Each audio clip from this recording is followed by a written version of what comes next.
Okay, so start na ako. Ang topic ko is pre-rendering for search engine optimization using Angular Universal. So, may idea na ba kayo sa Angular Universal or server-side rendering? Wala pa? So, maganda yan. So, before that, I'll introduce myself. About me, my name is Jezreel Maghuyot. You can call me Jess. I'm a full stack web developer at Magenic. I'm a certified Umbraco expert developer. Then, if you have any question, you can get in touch with me Facebook, Skype, email, and LinkedIn. So, in this topic, what you will learn is what is Angular Universal, how to add meta tags and why it is important, how to make your web apps SEO friendly using Angular Universal for server-side rendering, and how to deploy your app in Azure or any other hosting like Heroku.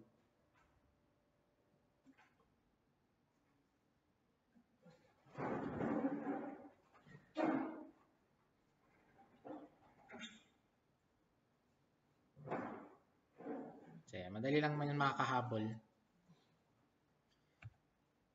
Then, Angular Universal allows you to do server-side rendering. It optimizes for search engines, although Google bots cannot crawl dynamic JavaScript files. So, most crawler bots can only crawl web pages with static content. So if your pages has dynamic content that gets from the database or gets data from a JavaScript, most likely crawler bots won't be able to crawl your pages. So whenever you type your page or search from Google or any search engine, most likely your page or website won't show up. So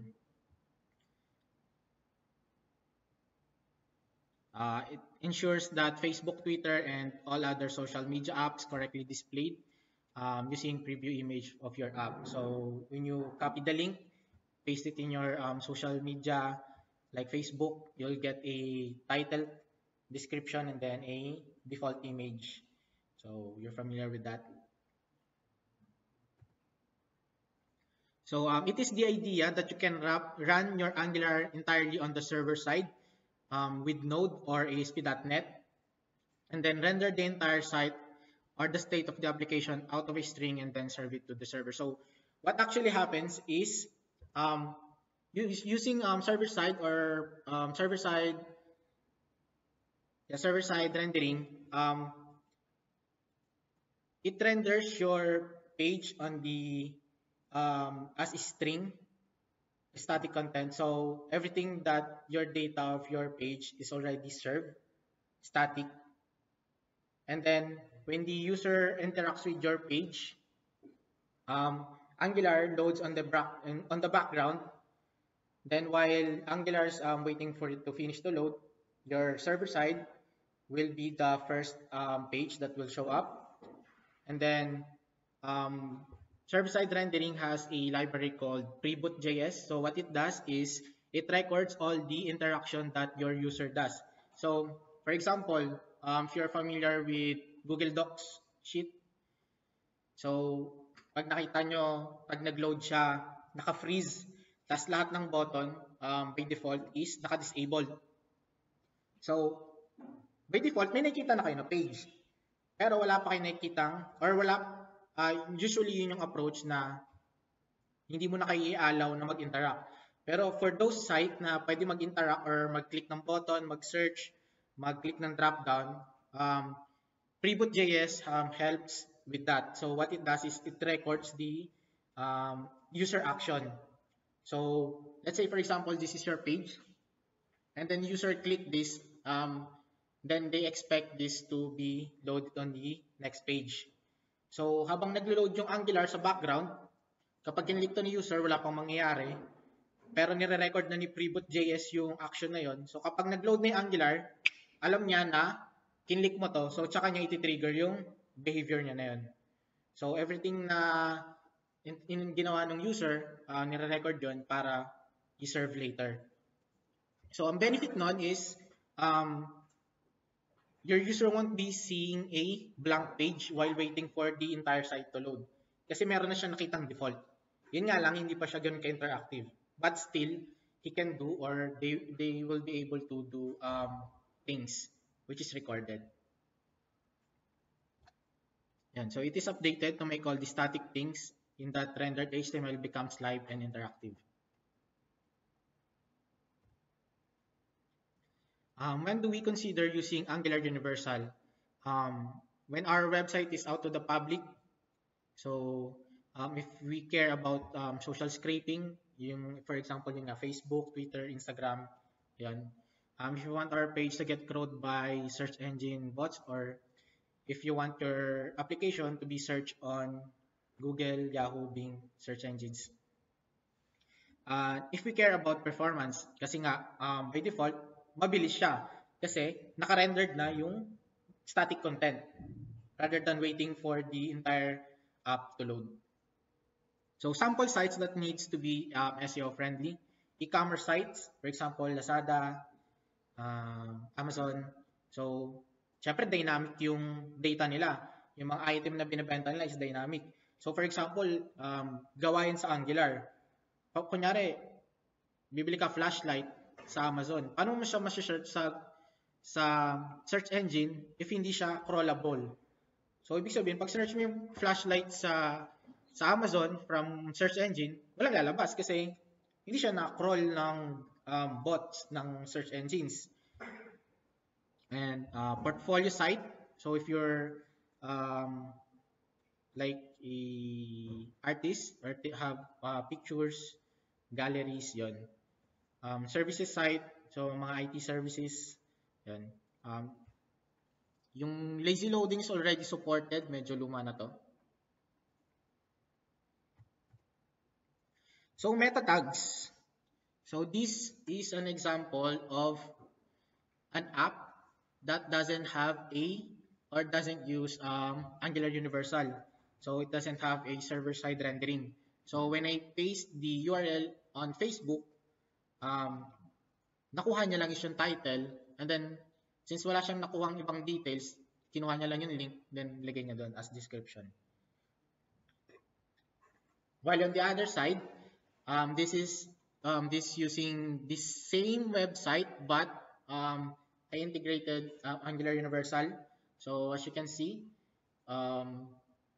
it has in default image, title, then the description, and then the URL. So if you visit it today, you'll be able to see the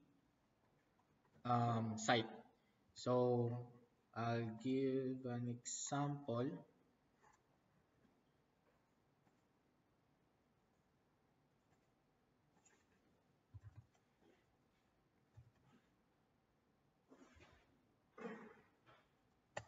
So ito yung site. So dinemo ko lang to sa office. Same topic kasi. Then ito yung isa, walang SEO. So hindi siya search engine optimized. Ay, naka-down na pala. So, let's say search natin siya sa Google.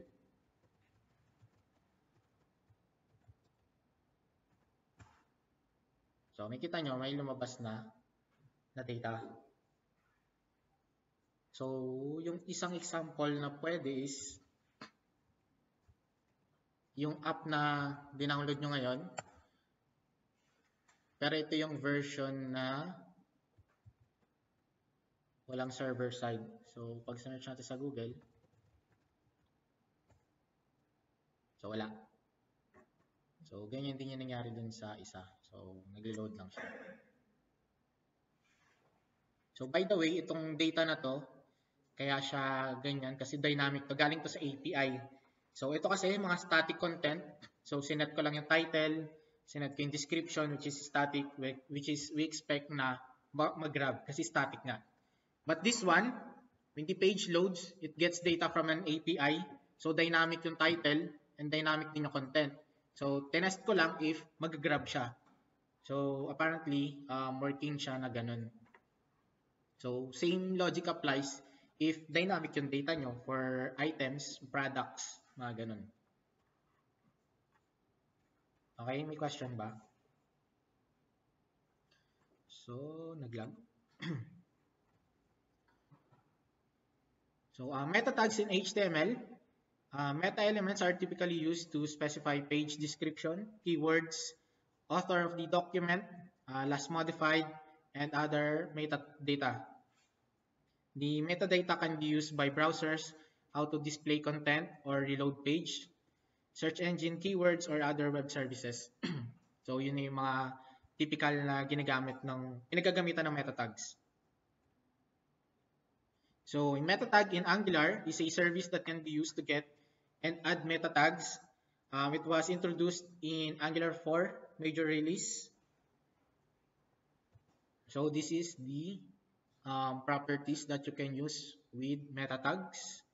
It has add tag or add tags, then get tag. So, if you declared already a tag, you can get all, then update and remove.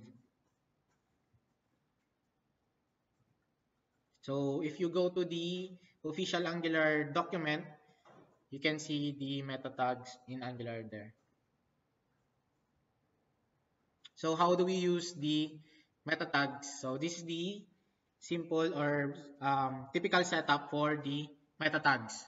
So, we get it from or we import it from Angular platform browser.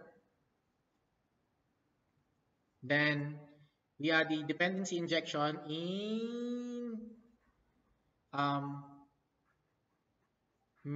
constructor. Then, this is how we use it. Just set the title. Then, you can add, since this is an array of object, typical properties is just name and content. But if you're using a different meta tags, you can add other properties. But the typical is name and content. And then what's the tag for? Then the value. So, for example, familiar ba kayo sa OG tags? Kay Facebook yon. So, pag yung site nyo, walang OG tags, which is the tags that Facebook uses as reference, ang hahanapin niya is yung default, which is ito, keywords and description, and then the title. But I'll show you later the OG tags. Yun kasi yung mga tags na preferred ni Facebook. So kapag nag-paste kayo ng link, yun yung unang lang hanapin. And then kapag hindi nyo sinet up yung OG tags, hanapin nila yung default. Which is most site naman meron.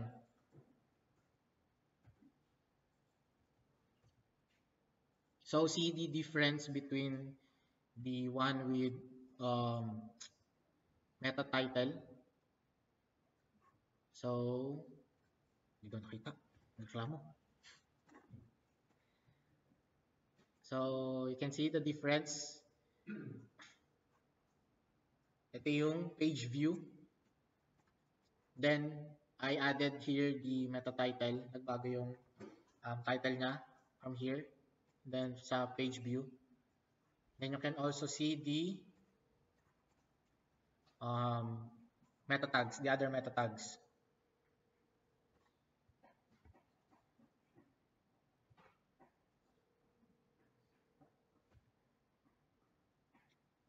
So now we'll be entering the setup for server-side rendering. So one dependency that you'll be need is to install is the Angular platform server. So this one of the main dependency for server-side rendering. So mamaya gagawin natin yan para matest natin yung server-side rendering. Then instead of just browser module, you'll use the browser module with server transition. So this will allow the Angular application to kick in the server-side rendering. So the app ID, I think based from the document, this should be the same as the name of your application. So you can get the name of your application. Remember kapag ng-ng new tas name ng application. So yun lang din yung nilalagay typically doon. So if nakalimutan nyo na yung name ng app, may kita nyo siya sa package.json o kaya sa Angular CLI.json. So yun. Yun lang naman yung ika-copy paste.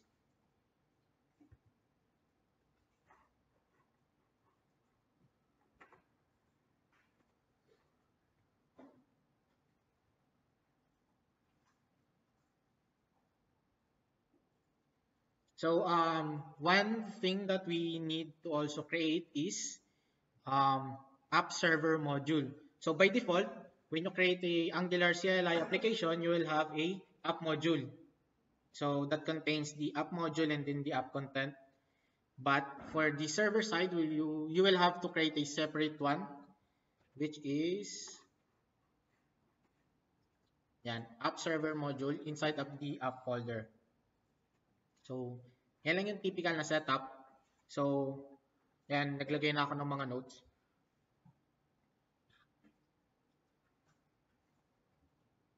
So, ang sinasabi lang dito is, the server side, what is your main app module? Which is, usually naman, ang main module natin is the app module. Unless nag-create ka ng other module na main mo. So, yun yung i-import mo dito. And then, if meron kang main component other than the app root, which the default, kapag nag-create ka ng new app, so yun yung ilalagay mo dito. So, later gagawin naman natin lahat yan. Part ng exercise. Then, create the main server.ts. So, basically, in-import lang natin yung kinrate natin kanina na app server module. So, gagamitin natin to later for compiling the app for server-side rendering. Then, you will duplicate or replicate the tsconfig. But again, you will have to set a tsconfig.server.json. So, ang different lang dito compared dun sa default na tsconfig na meron tayo is instead of ES6 ata yung nakalagay, we change it to CommonJS since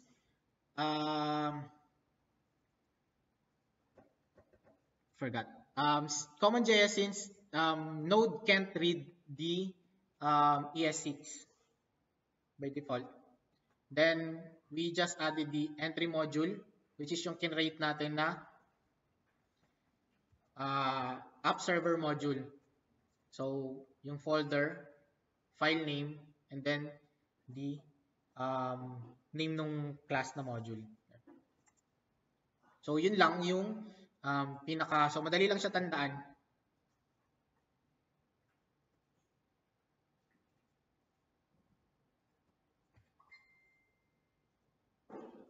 And then, in the Angular CLI, if you notice, if you go to Angular CLI, the app is an array. So, we'll just add another object. Then, copy-paste lang natin yung default na nandun. And yung difference lang is we added platform, then we tag it as the server. Then we remove the polyfills since we won't be needing the polyfills for the server-side rendering. And then, syempre, we change the main.ts to main.server.ts. Dun sa rate nating files kanina. Then the tsconfig app.json, ginawa nating tsconfig.server, which is we also created earlier. So everything else is the same except for these three.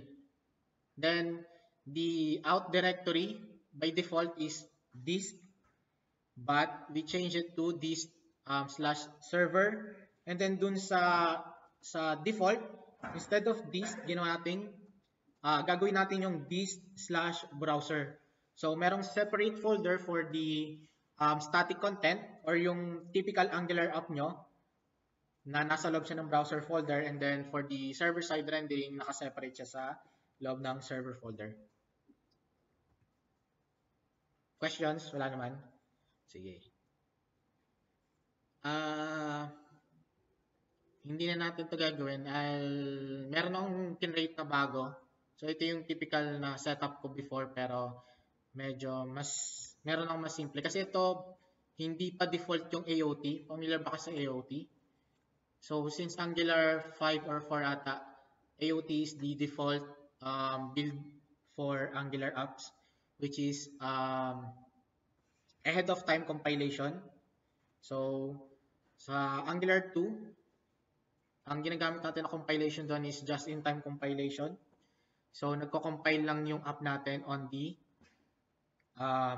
load ng browser. So pag nag-load na yung app natin sa browser, tsaka pa lang siya magko-compile. But for the AOT, ang benefit na kasi, mas mabilis siya kasi hindi na i-compile sa browser. So kapag nag-load yung app nyo sa browser, render lang. So ito, AOT, kaya matagal siya nag-build kapag nag-build kayo for production kasi by default ngayon by default, ginawa na nilang ang default na compilation is AOT. So papansin nyo kapag nag-build kayo ng production ngayon, medyo matagal. Kasi kino-compile na siya ng buo and then i-render na rin siya para pagdating sa browser, show na lang. Mag-antay lang naman kayo ng build. Di naman ganun katagal yan. Siguro depende kung gano'n kalaki yung app.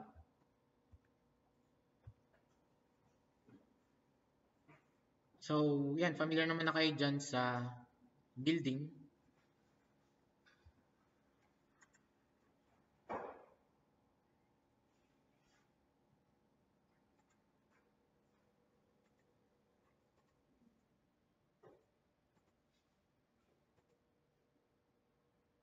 So, wala kayong question. Gagawin na natin yung ating demo. Okay.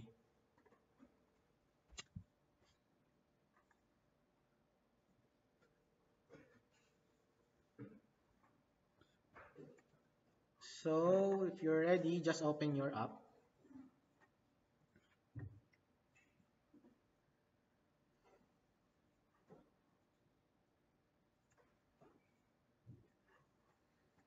So, if working yung app nyo, you should see something like this.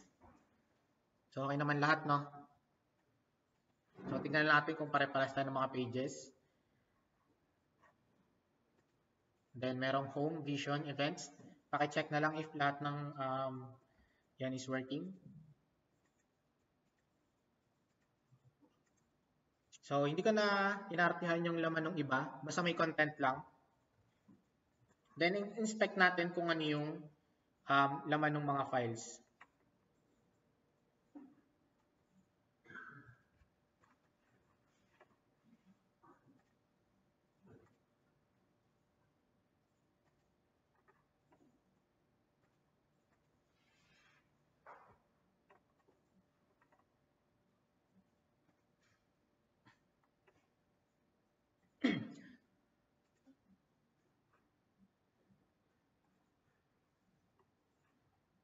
So, dapat mamaya ko pa ito sa setup, pero sige, nilagay ko na din.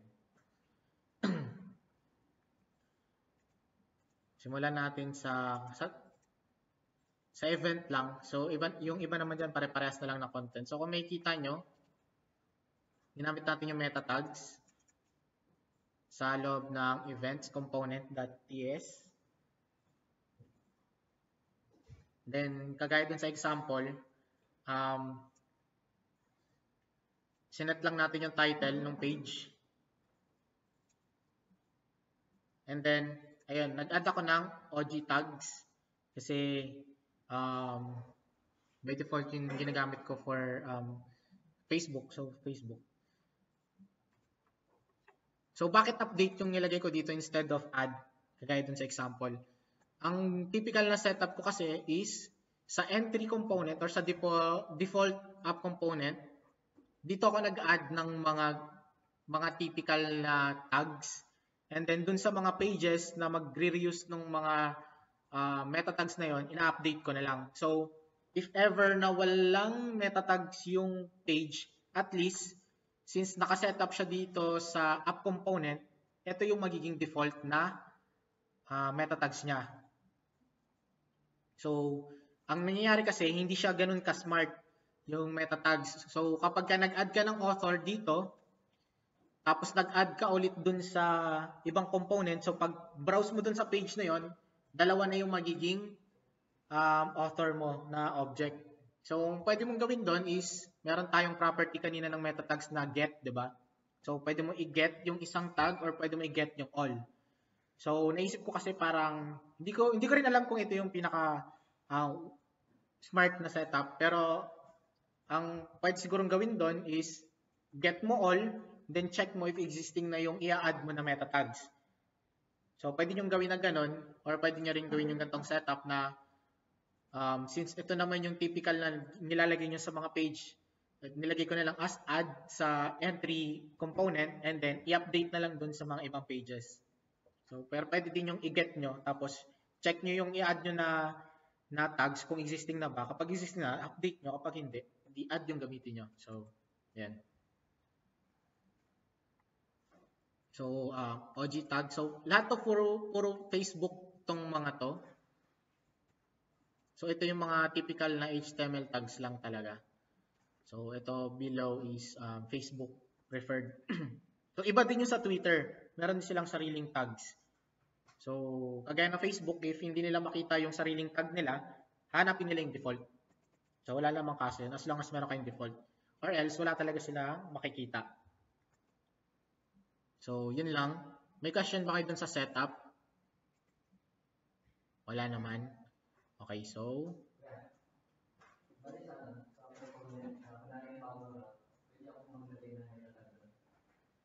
Yan.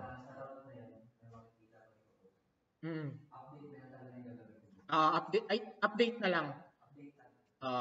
Or, yun nga, kagaya na sinabi ko, if ayaw mo gawin yung setup na ganito, pwede mong, every time na mag-add ka ng tag, check mo muna kung existing.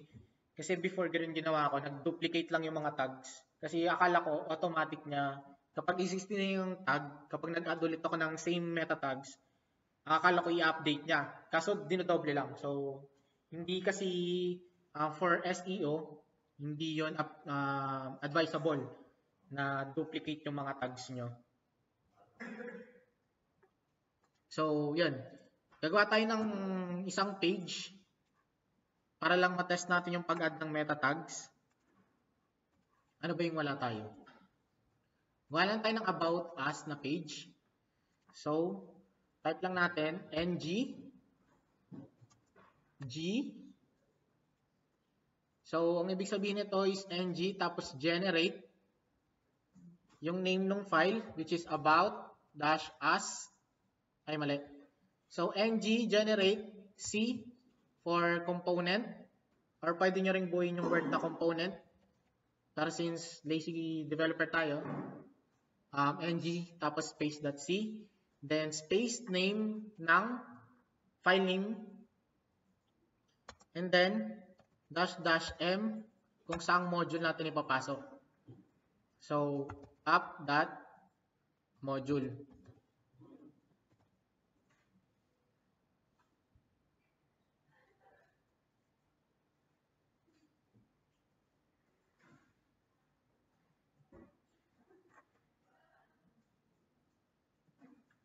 Yan. So, nakikita nyo, nag-create na siya ng component. So, meron na siyang default na CSS, HTML, unit test file, tsaka yung component natin. And then yung dash dash M is automatically in-update niya na yung ating app module to add the about us component. So, in-add na rin siya sa declarations. Okay? Now, gagawin natin is i-add natin siya sa routing. So, punta tayo sa approuting.module.ts.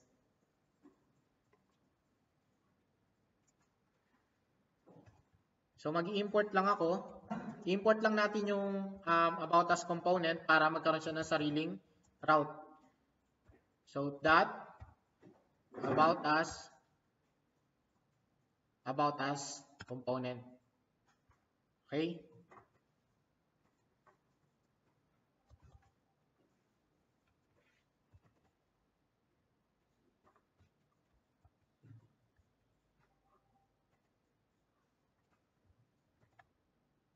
Yan. So, dito sa curly brackets, we just add the about us component. So, copy lang natin yung about us component na yan.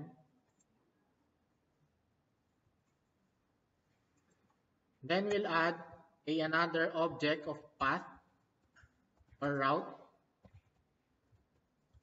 ng about us.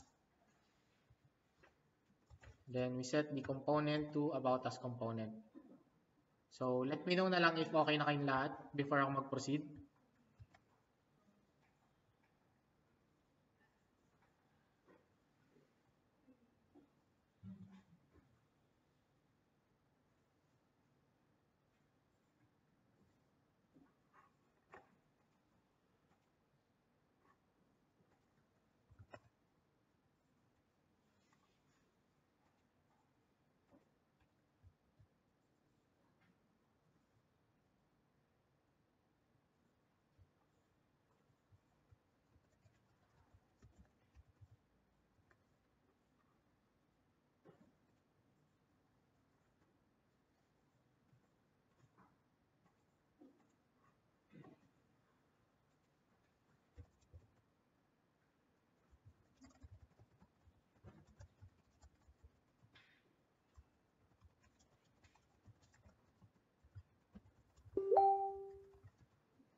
So, okay na lahat?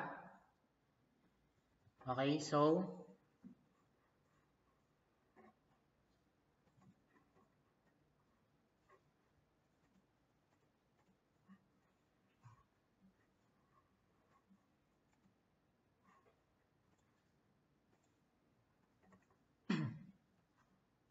punta tayo sa shared. And then sa main menu. Then dun sa main menu component .html add lang tayo ng isa pang URL under contact us. Copy na lang natin, tapos edit natin yung mga text.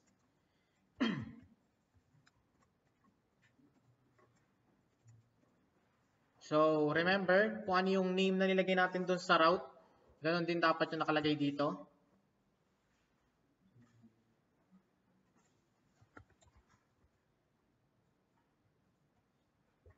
So, we'll copy na lang muna yung icon ng library. And then save.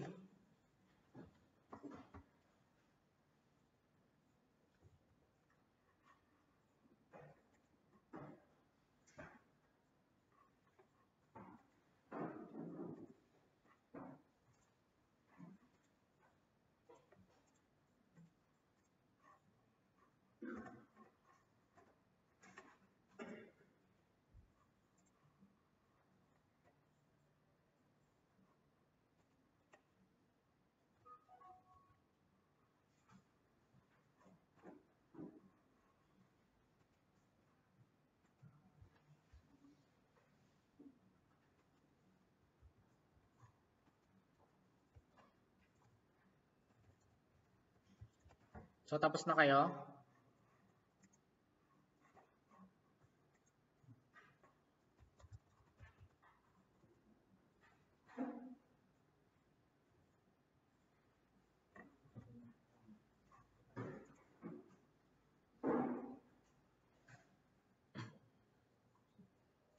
Nag-load na sa inyo?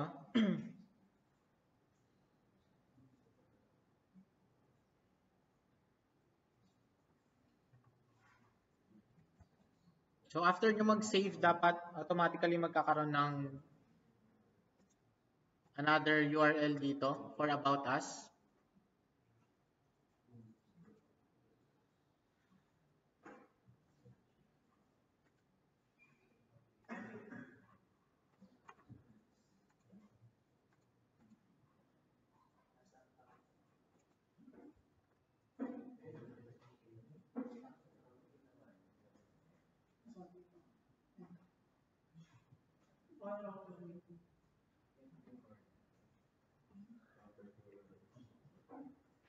Sino yung may issue?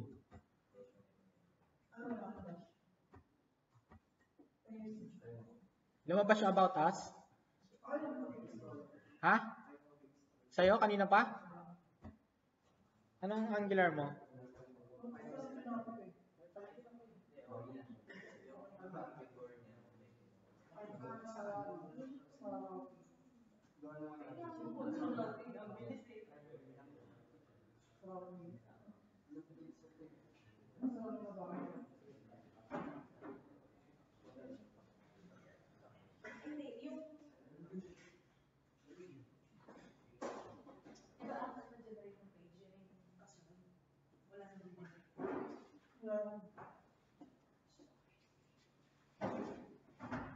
Okay? Antayin natin lahat.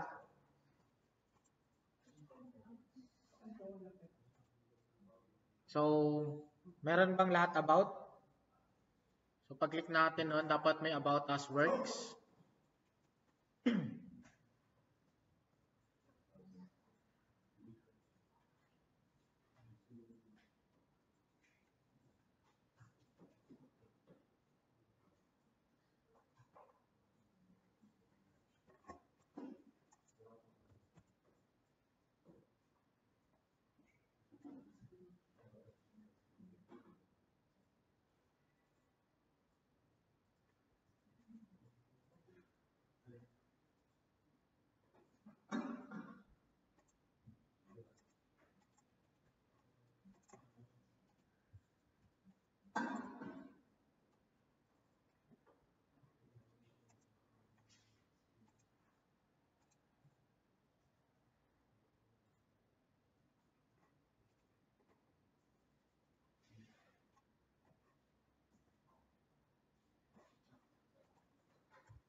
Si Jason pa yung nagka-problema. Oh.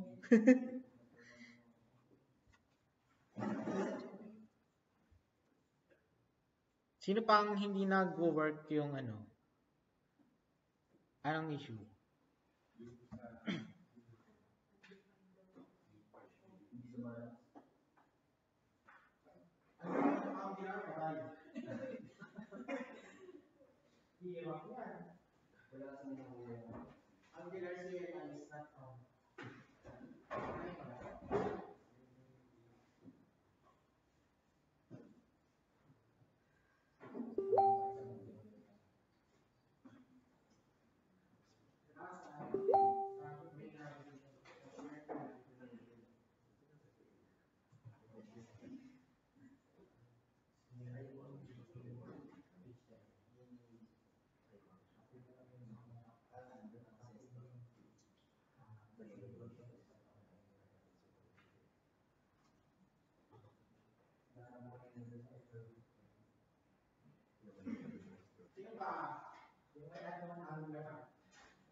Okay, next.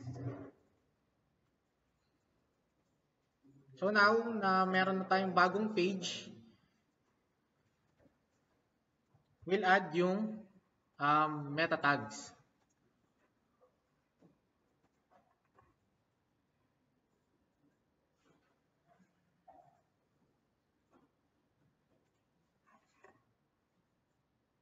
So go back to about us.component.ts.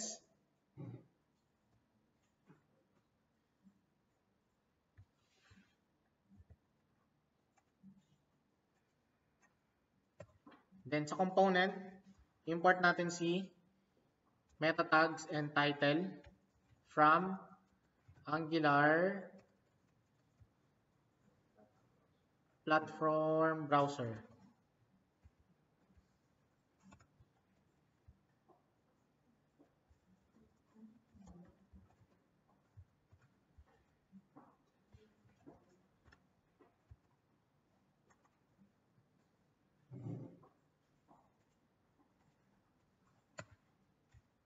Then add natin siya as dependency.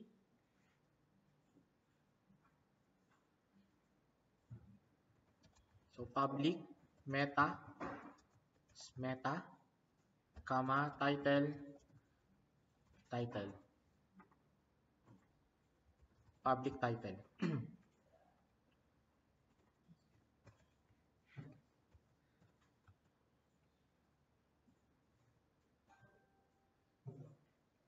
So title dot this dot title dot set title. So pangalanan lang natin AngularPH bar about us. New. Lagyan natin new. Okay?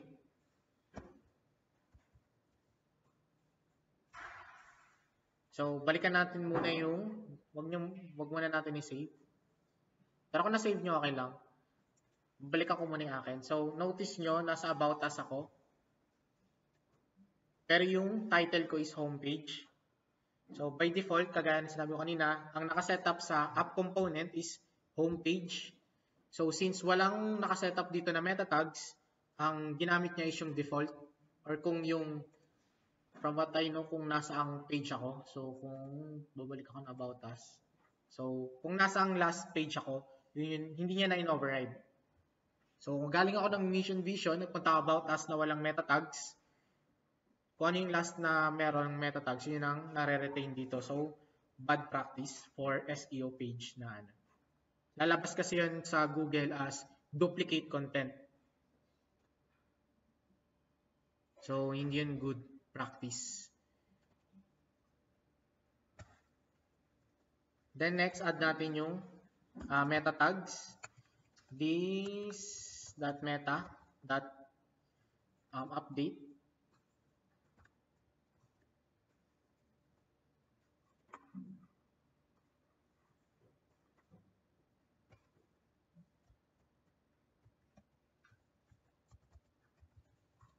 So name. Una natin is description na lang muna. Then content. So bahala na kayo sa content. For me, lagyan ko lang this is a new about us page.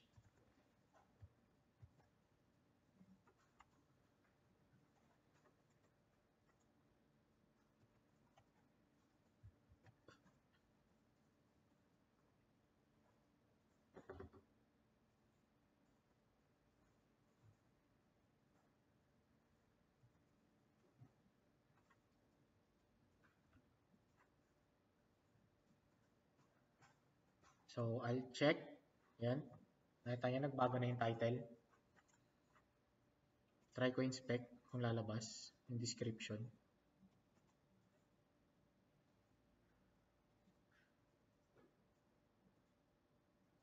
So yan, kita nyo yung description. Inspect element.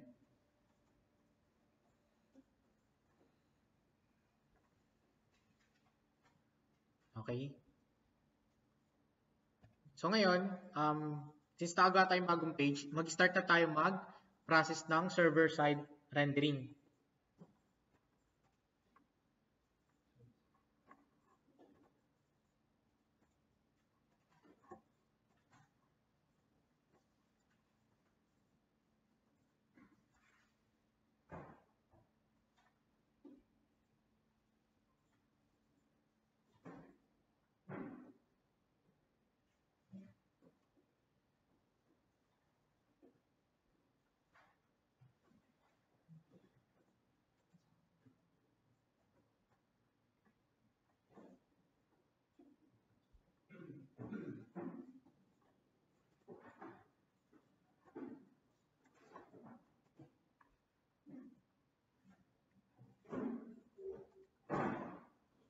Okay na lahat? Mag-start na tayo ng server-side rendering. May question pa ba muna kayo? If wala, let's proceed. Okay, so server-side rendering, ang first natin gagawin is kikreate tayo ng app module for our server. So, inside app folder, create lang tayo ng new file.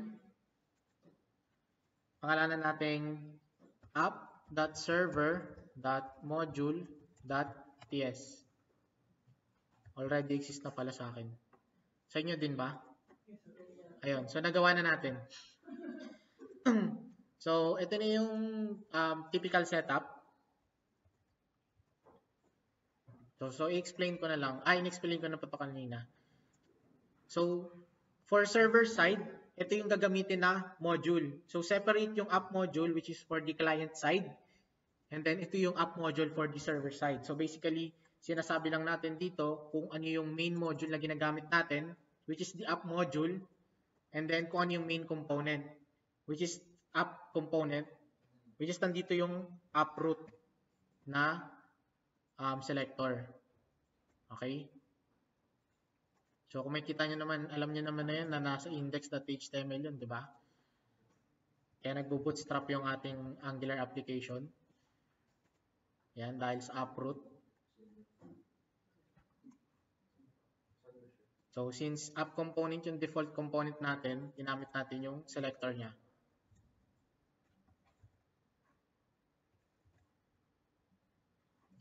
Since meron na tayong app.server.ts, check natin kung kompleto na pala to. Ba't tapos na yung na-download natin? Yan, so, kagaya na explain ko, same lang din to ng tsconfig.app.json. So typically, kinopy lang natin to. And then nag-create tayo ng bagong file which is tsconfig.server.json. And then we just change the module from ES 2015 to CommonJS para readable siya ni Node later kapag na-run natin yung app. Then we added the Angular compiler option para i-reference yung ating entry module, which is yung app server module. So all of this is for our server side rendering. Okay? And then here, basically in-import lang natin si appserver.module sa main. So mapapansin nyo meron ulit tayong pinagkopyahan. So si main.ts, gumawa lang ulit tayo ng version for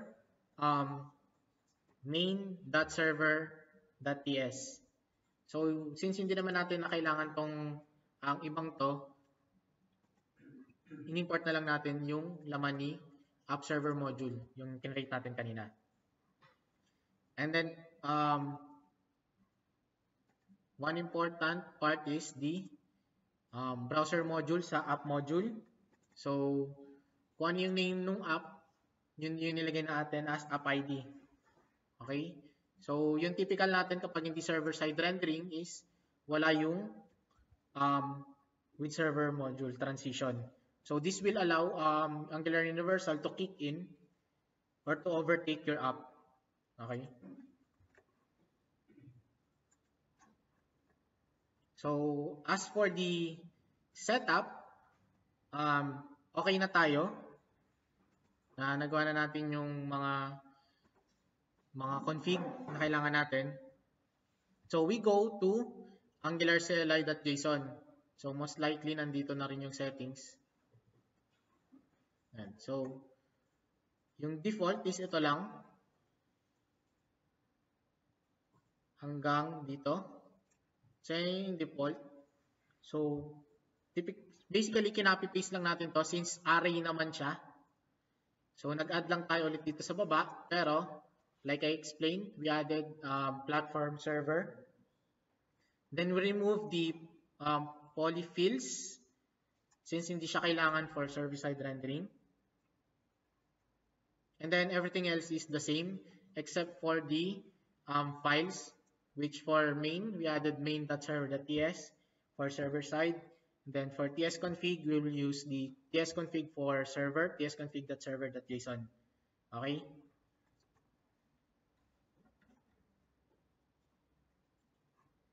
So, yan. Yung isa pang changes is yung sa out directory, by default, dist lang to. So, kapag nag-ng-build kayo, lahat ng build files nyo is mapupunta lang sa dist folder. Pero since binago natin to, mapupunta siya sa dist, browser, tas nandun lahat ng files. For the client side. So, ito yung client side. And then for the server side, sa dist/server, mapupunta yung mga files.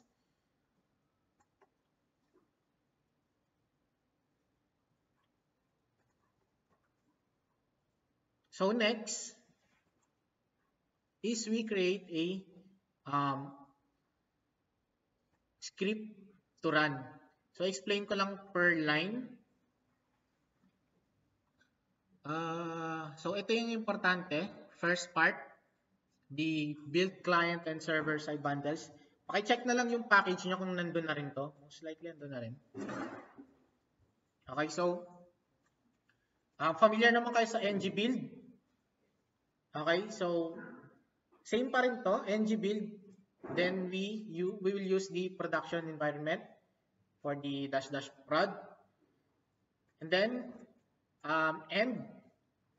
ng-build --prod for the server side app1. So remember, naka-array yung sa CLI, di ba? So balik tayo sa CLI. So remember, array itong apps, di ba? So this one is the index 0. And then the platform is the index 1. Kaya dun sa ating package.json, we said the app1. Okay?